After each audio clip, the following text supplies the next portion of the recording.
It was a Sunday afternoon, and I was preparing a salad, and I remembered that I hadn't changed his diaper, and I thought, oh my goodness, he's going to be soaked clear through.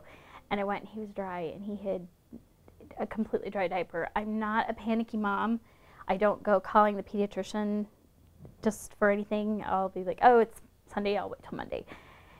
And something inside me said, call her, and I did, and she said, for some reason, that is not a good thing. You need to get him up to the emergency room at Children's right away. We knew that he had a cardiomyopathy. His heart was 3 times the size that it should have been. And they showed us that before we left the ER on films from an x-ray. Just coming up here to the hospital and seeing him just plugged in with a bunch of needles, a tube through his mouth, his throat, a feeding tube.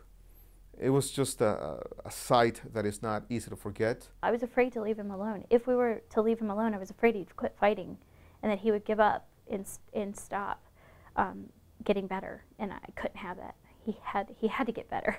And then eventually it got to the point where we had to realize this is the last choice. Either go home with our baby or maybe go home without our baby. And the choice was getting a heart transplant. It was the day after Easter. It was a Monday. Ian had had a very rough night the night before, and it was that next day I couldn't wait for Dr. Hoffman to come in for rounds, because I said to him, he's not going to get better, is he, without this transplant? And he looked at me and said, no, Ian will not get better without the transplant. And I think it was just right then and there I told him, I said, Dr. Hoffman, I see it.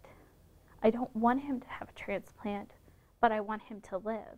I think the thought of it being such a long process, knowing that it could be a month or 2 months of having to wait for a heart, and then thinking that it could be 2 to 3 to 4 months unknown of still being in the hospital after transplant, the thought of that is unreal. The only thing that we could do was just pray. And a nurse came in and said, you have a phone call at the desk. Well, immediately I knew that this was his day. And I went to the desk, and Dr. Hoffman was on the other line, and he said, I'm sorry that I'm contacting you over phone, but we need to get moving on this. Today is the day for Ian's transplant. I'll never forget the nurse that was on that night. We just kind of hugged each other and kind of did a little bit of a woohoo, he's gonna be okay, he's gonna get his heart.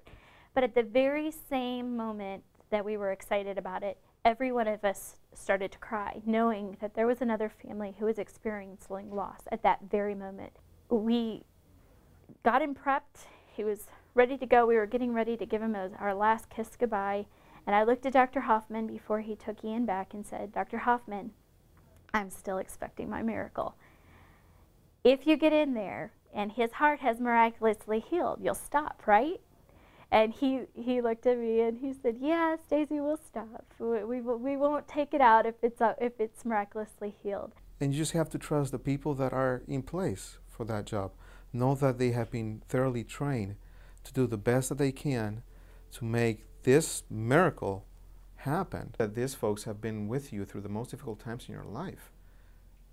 And they become family. These are the folks that you want to come to if something bad happens. Ian is a ball of energy today.